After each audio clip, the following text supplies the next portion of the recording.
नवग्रहों में अत्यंत सौम्य, सर्वाधिक शुभ प्रभाव देने वाले, ऐश्वर्य वैभव के स्वामी, धन सुख संपदा, भूमि भवन वाहन का लाभ देने वाले, जितने भी इस जगत में बड़े सुख हैं उनको प्रदान करने वाले, जो दैत्यों के गुरु हैं, दैत्य गुरु शुक्राचार्य अपनी राशि का परिवर्तन करने जा रहे हैं। शुक्राचार्य का राशि परिवर्तन 1 माह का होता है।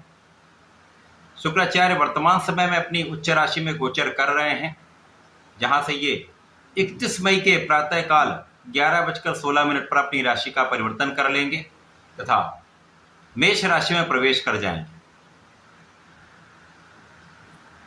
मंगल की राशि मेष है, मंगल और शुक्र का समभाव है, जिसके कारण ये एक परिवर्तन जो है सकारात्मक परिणाम देने वाला होगा।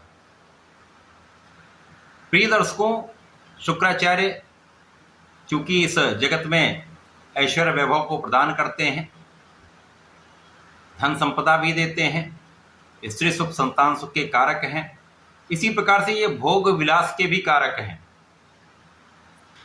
तो निश्चित रूप से शुक्राचार्य का परिवर्तन मंगल की राशि में होकर कुछ विशेष लाभ भी देने वाला होगा, परंतु कुछ स्थानों पर आपको सावधानी की भी आवश्यकता हो। जय श्री गणेश, नमस्कार। मैं आचार्य संजय द्विवेदी। मेरे समस्त प्रबुद्ध दर्शकों का मेरे चैनल पर हार्दिक स्वागत है। प्रिय दर्शकों, आज मैं वृषभ राशि के लिए शुक्राचार्य के राशि परिवर्तन का किस प्रकार का परिणाम प्राप्त होगा, शुक्राचार्य के राशि परिवर्तन से आपके किन किन भावों में वृद्धि होगी, इस समय का आप कैसे उपयोग कर पाएंगे, कितना लाभ ले पाएंगे, अथवा कहीं पर कोई अवरोध, कोई समस्या या सावधानी की आवश्यकता है तो उसको किस प्रकार से कर सकते हैं, उसका क्या उपाय कर सकते हैं, संपूर्ण विश्लेषण मैं पूर्ण तरीके के साथ करने जा रहा हूं। प्रिय दर्शकों, इस राशिफल को आप अपने लग्न तथा राशि दोनों के अनुसार देख सकते हैं। वृषभ राशि शुक्राचार्य की ही राशि है, जिसके लिए शुक्राचार्य लग्न तथा षष्ठम भाव के स्वामी होकर इनका गोचर आपके 12वें भाव में प्रारंभ होने जा रहा है। अब 12वां भाव चूंकि तर्क भाव है, ये व्यय का भाव है, नकारात्मकता का भाव है, एक्सपेंसेस का भाव है, जहां पर समस्त ग्रहों का जो प्रभाव है वो निर्बल हो जाता है। परंतु शुक्राचार्य को यहाँ पर कारिकत्व प्राप्त है, इसलिए अधिक निर्बल प्रभाव प्राप्त नहीं होगा। अब स्वयं की राशि के लिए शुक्राचार्य का ये गोचर 12वें भाव में है, परंतु यहाँ पर शुक्राचार्य विपरीत राजयोग में होंगे। प्रिय दर्शकों, विपरीत राजयोग एक ऐसा राजयोग है जो आपको विपरीत परिस्थितियों में भी बड़ा लाभ देता है। अब शुक्राचार्य विपरीत राजयोग में भी होंगे तो यहाँ पर ये कारिकत्व प्राप्त किए हुए हैं, जिसके कारण 12वें भाव का संपूर्ण सकारात्मक प्रभाव को प्रदान करेंगे। यद्यपि यहाँ पर आपके तनाव में कुछ वृद्धि होगी, कुछ स्वास्थ्य समस्याएं हो सकती हैं, क्योंकि लग्न का क्षय होगा तो कुछ स्वास्थ्य समस्याएं हो सकती हैं, मौसम के कुछ रोग हो सकते हैं, यात्राओं से थकान की स्थिति बनेगी,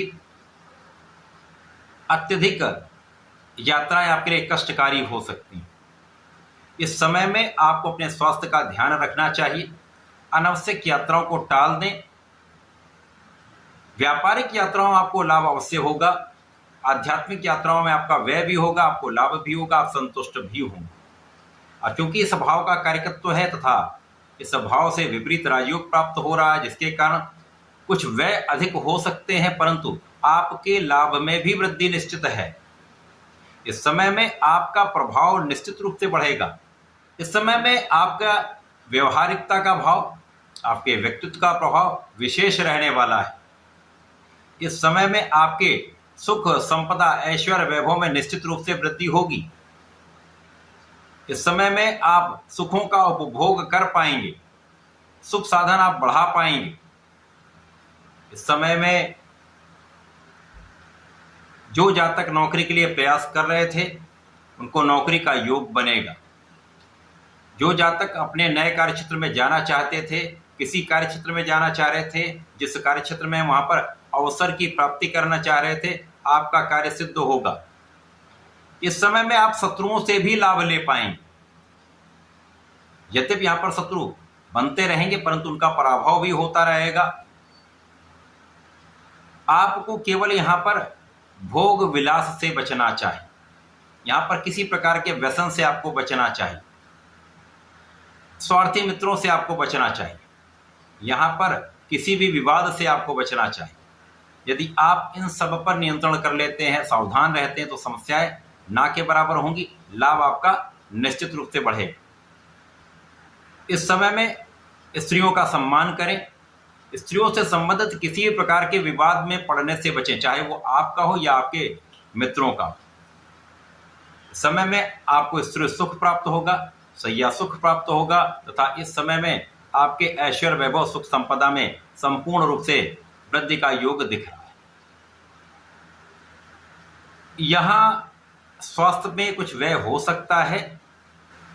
इस समय में आपके धन का भाव भी प्रबल रहने वाला है, व्यय होगा परंतु धन भी आएगा, तो आय और व्यय का एक अच्छा संतुलन यहाँ पर प्राप्त हो रहा है, जिसके कारण कोई बड़ी समस्या नहीं। केवल धन के मैनेजमेंट पर आपको ध्यान देना चाहिए, समायोजन पर आपको ध्यान देना चाहिए। इस समय में आपको अपनी आंखों से संबंधित विकारों से सावधान रहना चाहिए, परंतु इस समय में आपके सुखों में, भूमि भवन वाहन में वृद्धि का संपूर्ण योग दिख रहा है। यदि आप इसके लिए प्रयास कर रहे थे तो आपके लिए ये योग बनना आरंभ हो रहा है। माता के सुखों में वृद्धि होगी। इस समय में लोगों का सहयोग आपको प्राप्त होगा। यदि जनता से संबंधित किसी कार्य में है, शासन प्रशासन में, प्रशासनिक सेवाओं में है, राजनीति में है, यहाँ पर लोगों का संपूर्ण सहयोग आपको प्राप्त होता दिख रहा है।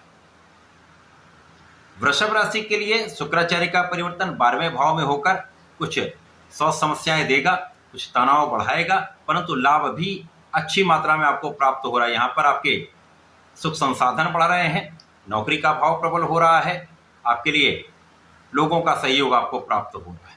इस पूरे समय में आपको नियमित रूप से भगवान भोलेनाथ की आराधना करनी चाहिए, नमः शिवाय पंचाक्षर मंत्र का जप करना चाहिए।